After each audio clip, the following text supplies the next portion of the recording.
ကုသိုလ်ဆိုတာခန္ဓာကြီးကျယ်အောင်လှူဒန်းမှကုသိုလ်မဟုတ်ပါဘူးစေတနာတန်တန်နဲ့လှုပ်ဆောင်တဲ့အသေးမွှားလေးတွေကလည်းဘဝအတွက်တန်ဖိုးရှိတဲ့ရိက္ခာတွေပါပဲအလုတ်တွေရှုပ်လို့ပဲဖြစ်ဖြစ်ပင်ပန်းလို့ပဲဖြစ်ဖြစ်အကြာကြီးဖျားရှိခိုးတာပတိစိတ်တာ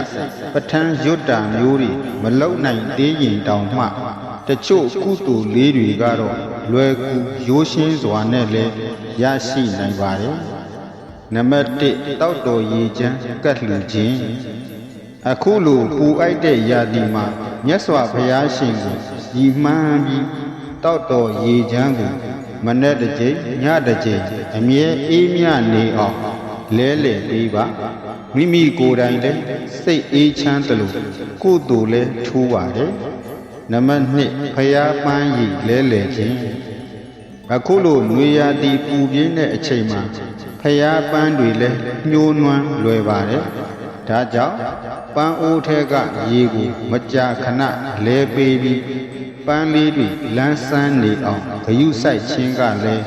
ကုသိုလ်ဒါနတစ်ခုဖြစ်ပါတယ်နံပါတ်3စီမီကတ်လှူခြင်း